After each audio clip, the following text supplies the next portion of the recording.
لیکن میں سمجھتا ہوں غریب نواز کے دربار کی سب سے بڑی کرامت یہ ہے کہ بے ایمانوں کو ایمان مل جاتا ہے اور گنہگاروں کو سچی توبہ مل جاتی، یہ سب سے بڑی کرامت ہے۔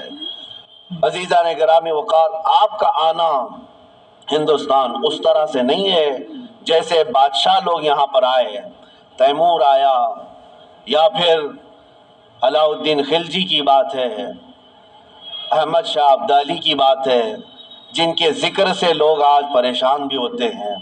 بہت سارے بادشاہ آئے، وہ زمانہ ہی ایسا تھا کہ جہاں جہاں بادشاہ لوگ اپنے فوج کو لے کر کے جاتے، علاقے کے علاقے فتح کرتے۔ اب وہ آج بیٹھ کر کے اس کو ظلم اور انصاف کی تاریخ میں رنگنا یا پھر اس کے لیے کمپیئر کرنا، یہ ایک الگ بیوقوفی کی بات ہے۔ وہ دور ایسا تھا کہ زمین جس کی ہے جو طاقت کے ساتھ استعمال حاصل کر لے اس طرح سے معاملہ چلتا تھا، آج کے دور کی طرح نہیں ہے۔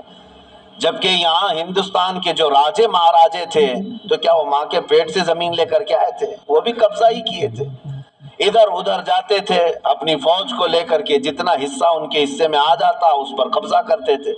لیکن یہ سارے بادشاہ جتنے بھی آئے، ہو سکتا ہے زمینوں کو قبضہ کیا ہو، تخت پر قبضہ کیا ہو، غریب نواز اس طرح سے نہ قبضہ کرنے آئے تھے نہ زمین لینے آئے تھے۔ مجھے بتاؤ، اگر زمین ہی لینے آئے تھے تو سرکار غریب نواز کا محل کہاں ہے؟ سرکار غریب نواز کی پراپرٹی اور جائیداد کہاں رہ گئی؟ ان کی کھیتی باڑیاں کہاں ہیں؟ کچھ نہیں ہے سوائے اس مزار مبارک کے حجرے کے، غریب نواز کے پاس کچھ نہیں تھا۔ بلکہ آپ کے پاس جو جبہ تھا جو پہنتے تھے 16 کلو کا ہو گیا تھا۔ 16 کلو کا جبہ ہوتا ہے کوئی؟ کیوں 16 کلو کا ہو گیا؟ ایسا نہیں ہے کہ 16 کلو اس میں موتی تانبا ہیرا سب لگا دیا گیا تھا، بلکہ اتنے سالوں سے اس پر پیچ پر پیچ لگاتے چلے گئے، پیوند پر پیوند، تو جبہ بڑھتا بڑھتا وہ 16 کلو کا ہو گیا تھا۔ سوائے اس کے ان کے پاس کیا رہا؟ عزیزان گرامی، میں یہ آج ان کے لیے کہہ رہا ہوں جن خبیثوں نے میرے سرکار غریب نواز کی شان میں توہین کی اور کہا تھا کہ جس طرح اکروچ کرنے والے، ظلم کرنے والے، ہڑپنے والے یہاں آئے، اسی طرح معین الدین چشتی بھی آئے۔ ان ظالموں کو تاریخ پتہ نہیں ہے، تاریخ پتہ نہیں ہے۔ سرکار غریب نواز زمینوں کو فتح کرنے کے لیے نہیں بلکہ دلوں کو فتح کرنے کے لیے آئے تھے، اور انہوں نے وہ کر دکھایا ہے، اور وہ بھی تلوار کے زور پر نہیں، اپنے اخلاق کے زور پر کر دکھایا ہے۔ سلطان الہند غریب نواز رضی اللہ تعالیٰ عنہ اخلاق کیوں نہ ہو، کیوں نہ متاثر کریں؟ میں آپ کو بتاؤں، آپ کا ہر جمعرات کو روزہ ہوا کرتا تھا، ہر جمعرات آپ کا روزہ ہوا کرتا تھا، اور مریدین خانقاہ میں جو ہوتے، خلفاء شاگرد سب آپ کے ساتھ ہوتے۔ ایک بار ایسا ہوا کہ جمعرات کا دن ہی ہے، دوپہر کا وقت ہے، ایک فقیر آیا لاہور سے چل کر کے، بڑا دور کا سفر کر کے آیا، اور وہ درویش آیا، غریب نواز سے ملاقات کیا اور مٹھائی لے کر کے آیا تھا سوغات تحفے کے طور پر، اور پیش کیا کہ حضور یہ میری طرف سے قبول فرما دیں، بڑی دور سے لایا ہوں۔ تو آپ نے ہدیہ قبول فرما لیا، چونکہ سنت ہے۔ ہدیہ قبول کرنے کے بعد آپ نے رکھ لیا، لیکن وہ درویش اس بات پر ضد پر تھا کہ آپ میرے سامنے تھوڑا سا کھا لیجئے تاکہ مجھے اطمینان ہو جائے کہ میری لائی ہوئی مٹھائی آپ نے چکھ لیا ہے۔ آپ نے فرمایا میں کھا لوں گا۔ اس نے کہا نہیں، مجھے ایک بار آپ کو کھاتے ہوئے دیکھنا ہے، یہ میرے ہاتھوں سے لی ہوئی مٹھائی ہے۔ آپ نے ڈبہ کھولا اور مٹھائی لی اور کھا لیا۔ جمعرات کا دن ہے، یہ عام لوگوں کے روزے کی بات نہیں، سلطان الہند غریب نواز کے روزے کی بات ہے۔ روزہ ہے یا نہیں ہے اب کس کو پتا چلے؟ آپ نے مٹھائی خوب کھا لی، جتنا کھانا تھا، اور وہ اس کا دل خوش ہو گیا۔ اس کے جانے کے بعد مریدین خلفاء پوچھنے لگے حضور کیا ماجرا ہے؟ برسوں سے تو یہ معمول ہے کہ جمعرات کا آپ کا روزہ ہوا کرتا ہے، آج روزہ ہے تھے نہیں، یا کیا ہے کہ آپ نے روزہ توڑ دیا؟ اس مٹھائی کے لیے غریب نواز رضی اللہ تعالیٰ عنہ نے فرمایا میرا معمول ویسی ہی تھا، جو جمعرات کا روزہ تھا آج بھی تھا، لیکن میں نے مٹھائی کھا لی۔ وجہ یہ ہے کہ روزے کی قضا ہو سکتی ہے، دل کے ٹوٹنے کی قضا کیسے ہو؟ اس کا دل اگر ٹوٹ جائے، میرا تو روزہ نفل تھا، فرض روزہ نہیں ہے، نفل روزہ ہے، ٹوٹے گا تو پھر میں قضا کر لوں گا، لیکن اس فقیر کا، اس درویش کا جو اتنی دور سے سوغات لے آیا ہے، دل ٹوٹ جائے تو اس کے دل کو جوڑنا میرے لیے اور سخت کام۔ یہ وہ اخلاق تھے جنہوں نے پورے دلوں پر حکومت کی ہے، یہ وہ اخلاق تھے جنہوں نے پورے دلوں پر راج کیا ہے۔ عزیزان گرامی وقار، سلطان الہند غریب نواز رضی اللہ تعالیٰ عنہ کے پوری سیرت میں ظلم کا ایک آنا یا ایک کائی برابر دکھا دے کوئی، میں مان لوں کہ آپ نے کسی پر سختیاں کی ہیں، ناجائز طریقے سے ظلم کر کے کسی چیز کو قبضایا ہے، کبھی ایسا نہیں دکھا سکتا۔ تاریخ کے جھروکوں میں جھانک کر کے دیکھے، ہماری نہیں غیروں کی لکھی ہوئی تاریخ سے بھی لا کر کے دکھا دو، غیروں کی تاریخ سے۔ یہاں پر جب آئے تھے، ظلم کسی اور نے کیا ہے وہ یہ بتا نہ سکیں گے۔ ایک بار سے آئے ہوئے درویش مہمان کے لیے اس کے پاس کچھ نہیں تھا، نہ ہاتھی گھوڑا تھا، نہ تیر تلوار تھے، فقط ایک گدڑی پہنے ہوئے جب ہندوستان کی سرزمین پر آیا تھا تو اس کے مقابل میں عام لوگ نہیں اترے تھے، وقت کے راجے اتر گئے تھے۔ ہاں، راجہ پرتھوی راج اپنی ایک شان رکھتا تھا، فوج رکھتا تھا، ساری چیزیں۔ ایک درویش سے لڑنے کی کیا ضرورت تھی؟ ایک فقیر جو کوئی تلوار نہیں رکھتا، کوئی ہتھیار نہیں رکھتا، راجہ کو اس کے مقابل میں اترنے کی کیا ضرورت تھی؟ اس درویش کی طاقت کا سب کو اندازہ تھا اور ہمیشہ سے یہ رہا ہے۔ اسلام کے متعلق یہ تاریخ یاد رکھو، ستیزہ کار رہا ہے ازل سے تا امروز، شرار ابو لہبی سے چراغ مصطفی۔ ہمارے ہاں کبھی بھی کوانٹیٹی نہیں دیکھی گئی ہے، ہمارے ہاں صرف کوالٹی پر ہی دار و مدار ہوا کرتا ہے۔ سرکار غریب نواز رضی اللہ تعالیٰ عنہ درویش گدڑی پہنے چند فقیروں کے ساتھ آئے، لیکن مقابلہ کرنے کے لیے پوری فوج کھڑی ہے، سپاہی ہیں، بادشاہ ہے۔ اتنے پر بس نہ ہوا تو جادوگر بھی لائے گئے، جادوگر بھی لائے گئے۔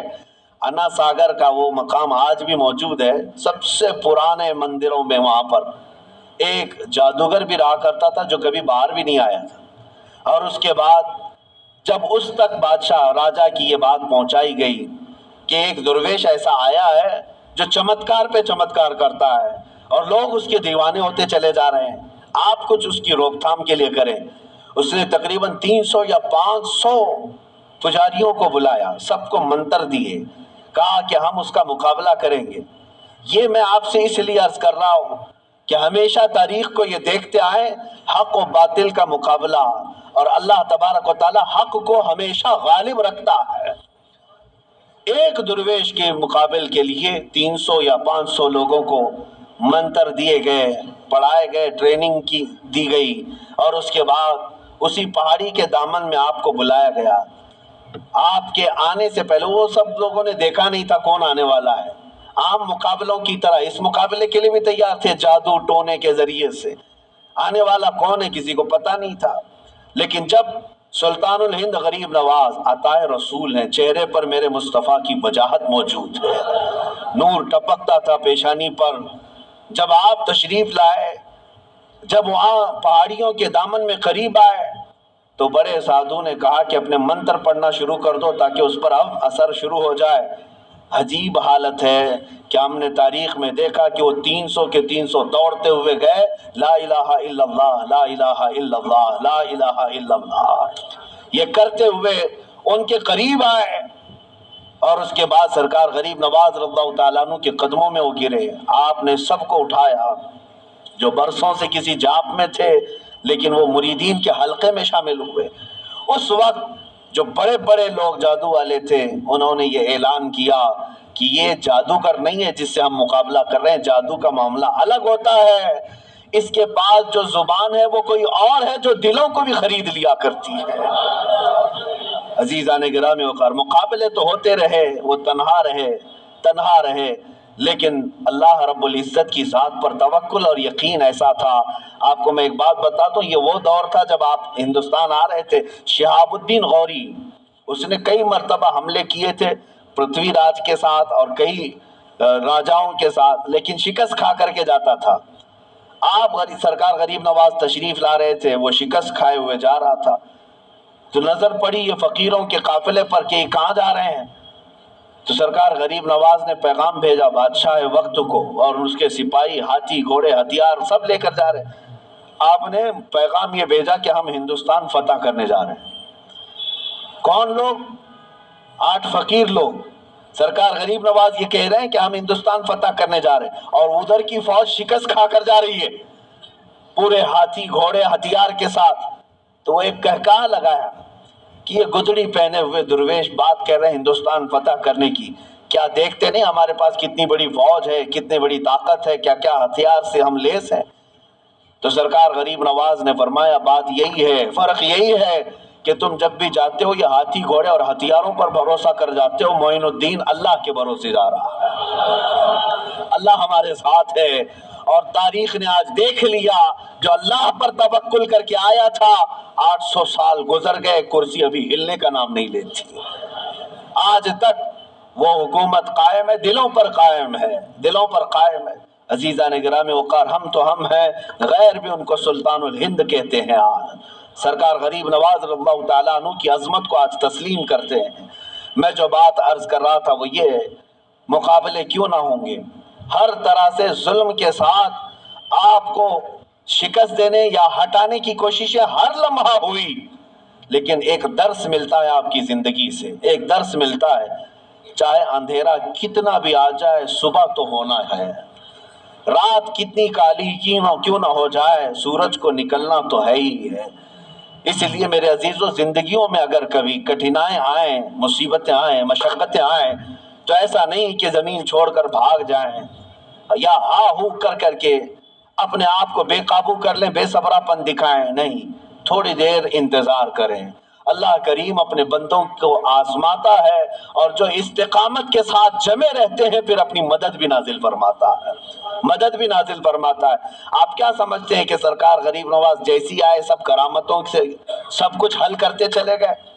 سب کچھ حل کرتے چلے گئے؟ ادھر کرامت دکھائی ادھر کھانا آ گیا، ادھر کرامت دکھائی ادھر کپڑے آ گئے؟ نہیں، اولیاء کاملین اپنے نفس کے لیے، اپنی ذات کے لیے کرامتوں کا صدور نہیں کرتے. ہاں، وہ بے اختیار ان سے کچھ کام صادر ہوتے ہیں، بے اختیار ہوتے ہیں. وہ ایسا نہیں ہے کہ کوئی موکل ہے اس کو کہہ دیں حاضر ہو جا، ابھی مجھے سونا لا کر کے دے دے، ابھی مجھے چاندی لا کر دے دے، مٹھائی کی خواہش ہوئی فلاں مٹھائی کی دکان سے مٹھائی لا کے دے دے. یہ کرامتوں کا مطلب یہ نہیں ہوتا. وہ اپنی ذات کے لیے، پیٹ بھرنے کے لیے کرامتوں کا استعمال نہیں کرتے. ان کے پاس کرامتوں کا اختیار تھا، باوجود اس کے فاقے پر زندگی گزارتے تھے، مشقتوں سے گزرے. آپ کو پتا ہے آپ کے ایک صاحبزادے خواجہ حسام الدین رحمت اللہ تعالی علیہ بچپن میں مدرسے سے پڑھ کر کے آ رہے تھے، اور بھی طلبہ تھے، کسی استاد کے پاس پڑھ کر کے آ رہے تھے، بیچ راستے میں ان کو چکر آ گیا اور گر گئے. دوستوں نے اٹھایا، کہا حسام الدین کیا بات ہے؟ کہا 2 دن سے ہم کھانا نہیں کھائے. سرکار غریب نواز کے بیٹے ہیں، کھانا نہیں کھائے، بھوک کی شدت ہے کہ آج کمزوری آ گئی، گر گئے. تو وہ دوستوں نے پوچھا کہ آپ نہیں کھائے تو آپ کے والد؟ کہا وہ پچھلے 8 دن سے تو فاقے میں، وہ روزہ رکھتے ہیں، دن میں شام میں پانی پی لیتے ہیں، ان کا تو فاقہ اور ہے. بیٹے نے صرف اتنا کہا دوستوں سے، سب گئے اپنے اپنے گھروں میں جا کر کہنے لگے کہ آج تو بڑا غضب ہوا، ہم نے سلطان الہند معین الدین حسن چشتی رضی اللہ تعالیٰ عنہ کے بیٹے کو فاقے میں گرتے ہوئے دیکھا، اور انہوں نے بتایا کہ ان کے گھر میں فاقہ چل رہا ہے. جب بچوں نے یہ بات پہنچائی اپنے والدین سے، تو شام سے پہلے جتنے متعلقین تھے سب بڑے بڑے طبق کھانے کے بھر بھر کر کے خانقاہ پر لے آئے. حضرت سرکار غریب نواز بیٹھے ہوئے تھے، دیکھا اچانک آج کھانے کا اس قدر وافر انتظام، کثیر تعداد میں کھانا آ گیا ہے. پوچھا کہ یہ بات کیا ہے، آج اتنا کھانا کیسے آ گیا؟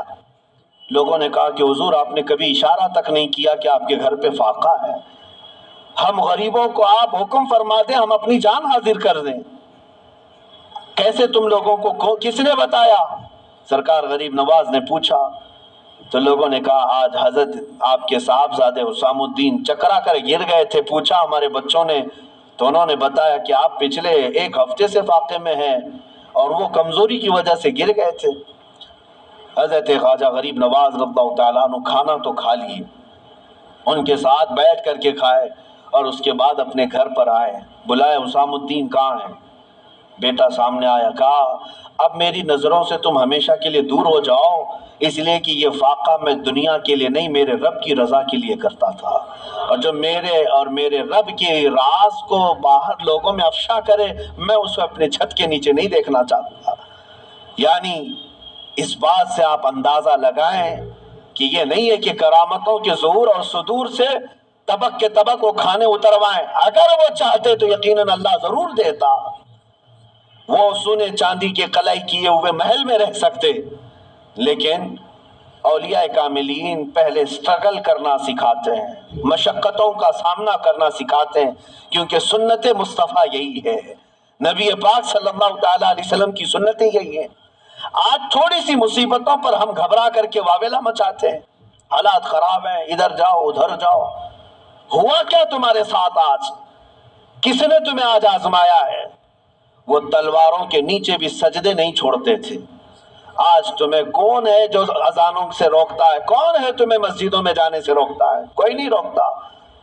تم تو آج محو خواب ہو اور خراٹے لیتے ہوئے اپنی نمازیں قضا کر جاتے ہو، کوئی تمہیں روکنے والا نہیں۔ عیش و عشرت آج اللہ نے اتنا دیا ہے جتنا ماضی میں کبھی لوگوں کو ملی نہیں ہوگی۔ آج تک بتاؤ کیا تم یا تمہاری اولاد کبھی ننگے رہے؟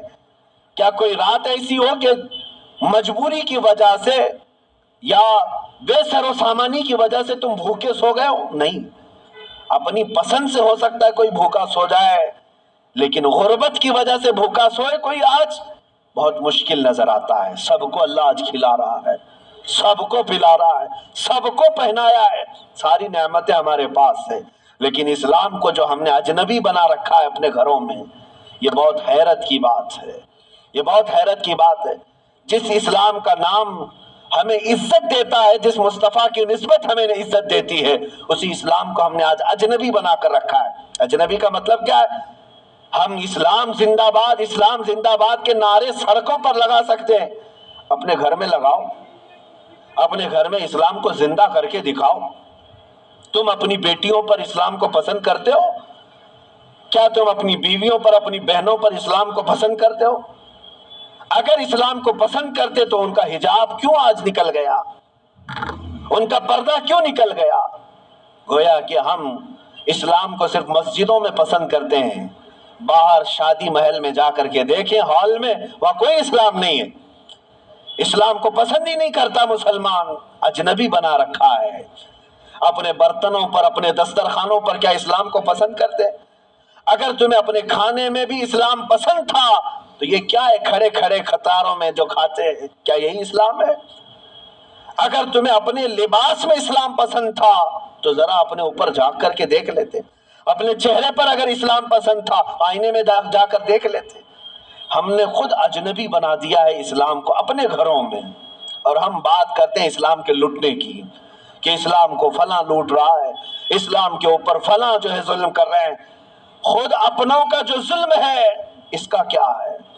میں بات الگ نہ چلی جائے، آپ کو اس لیے عرض کر رہا ہوں کہ وہ وقت کے سلطان معین الدین حسن چشتی غریب نواز، جن کی حکومت آج بھی ہمارے دلوں پر قائم ہے، لیکن پابندیاں ایسی تھیں ان کی زندگی پاک میں، قسم خدا کی سارے لوگ مل کر کے، میں چیلنج کرتا ہوں، ایک روایت ڈھونڈ کر کے لاؤ کہ غریب نواز کی ایک نماز کیا ایک رکعت کبھی قضا ہوئی ہو، کبھی کوئی نماز قضا کی ہو، نہیں لا سکو گے۔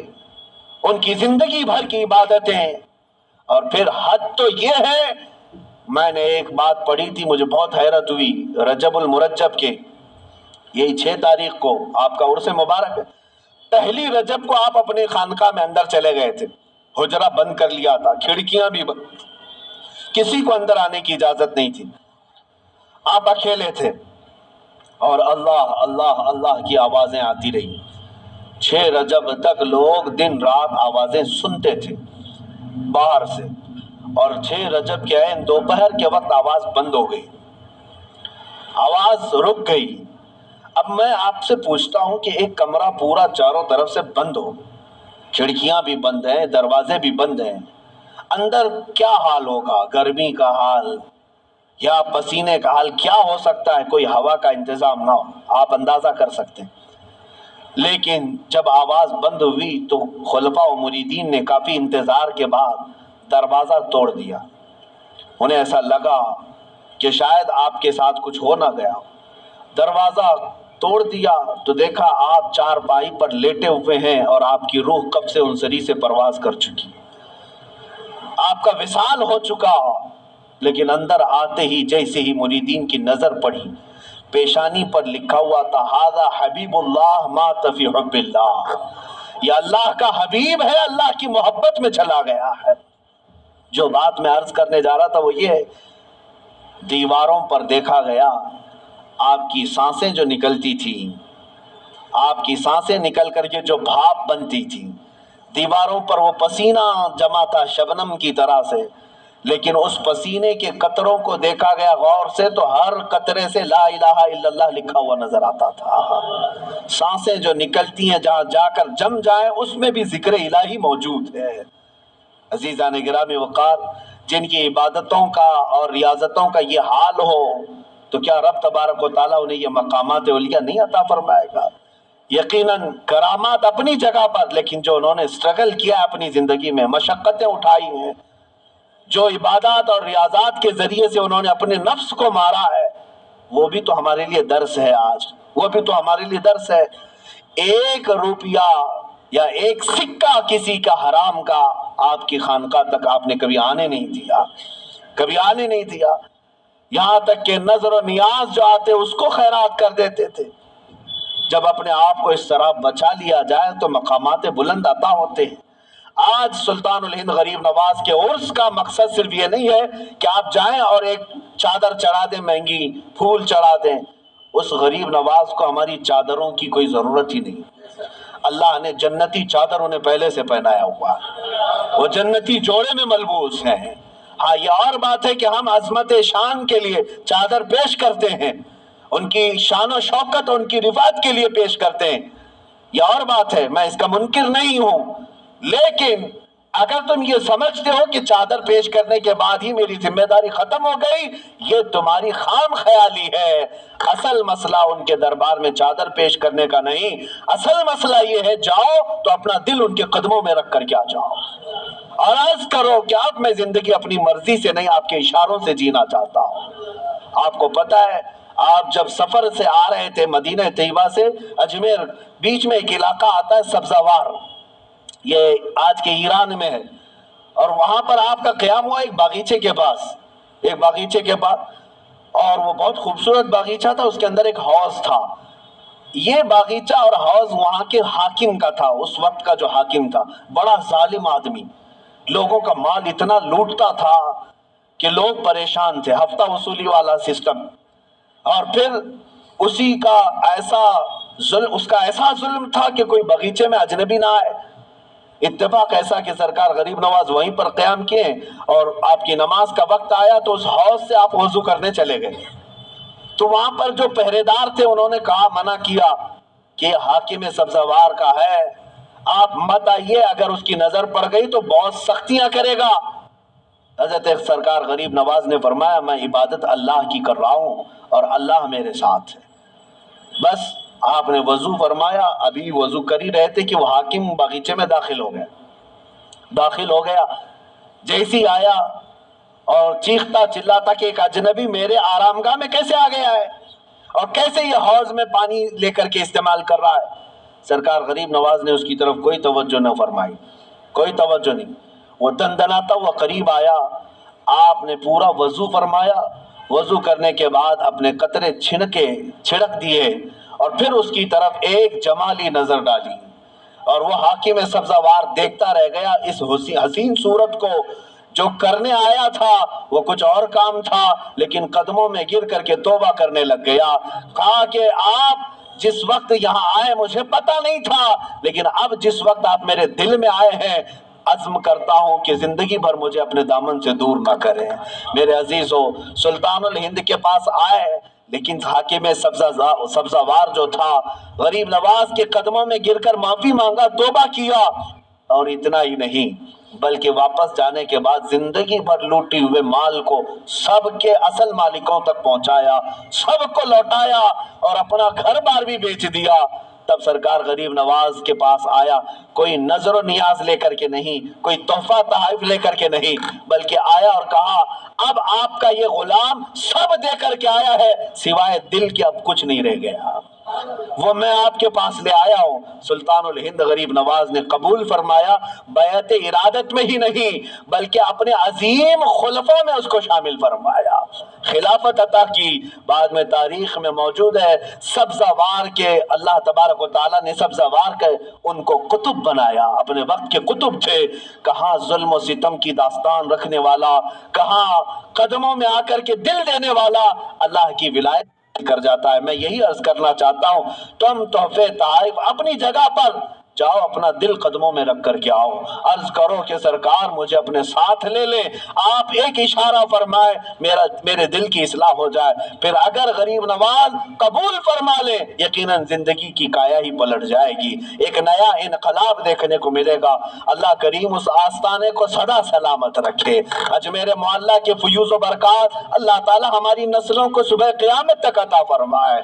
عزیزان گرامی، اپنے بچوں کو یہ نصیحت بھی کرو، یہ وصیت بھی کرو کہ ہندوستان میں ہم غریبوں کو اسلام ملا ہے تو وہ اجمیر معلیٰ کی دھرتی کا فیض ہے، سرکار غریب نواز کے احسانات ہیں۔ اس لیے کہ انٹرنیٹ کا زمانہ ہے، ڈیجیٹل زمانہ آنے والا ہے، کل کو چل کر کے کوئی ٹائی سوٹ بوٹ والا کوئی آئے اور کہہ دے کہ ہم نے اسلام پھیلایا ہے، تو ہمارے بچے تو گوگل والے ہیں، ہمارے بچے تو گوگل کے شاگرد ہیں، ان کو یہی نہ لگنے لگ جائے کہ سارا اسلام گوگل سے پھیلا ہے۔ اس لیے بچوں کو یہ سمجھاؤ، گوگل ہو کہ پوگل ہو یہ بہت زمانے کے بعد کی بات ہے۔ سلطان الہند غریب نواز اس وقت اسلام پھیلا رہے تھے جب تو تار کا بھی سسٹم نہیں تھا، جب ٹیلی فون کا بھی معاملہ نہیں تھا، لیکن اپنی مختصر سی زندگی میں 90 لاکھ لوگوں کے دلوں میں اسلام کو روشن فرمایا ہے۔ وہ ان کا احسان ہے اور یہ احسان صبح قیامت تک رہے گا۔ اللہ کریم سرکار غریب نواز کے دربار سے ہم سب کی نسبتوں کو ہمیشہ سدا قائم رکھے۔ عرض یہی کرتا ہوں اس غریب نواز کے دربار میں کہ ہماری سلامی وہاں تک پہنچ جائے، جمعہ میں یہاں بیٹھے ہوئے ہر عاشق کو مولا اجمیر کی حاضری قبول فرما لے۔ خواجہ ہند وہ دربار ہے اعلیٰ تیرا، کبھی محروم نہیں مانگنے والا تیرا۔ وآخر دعوانا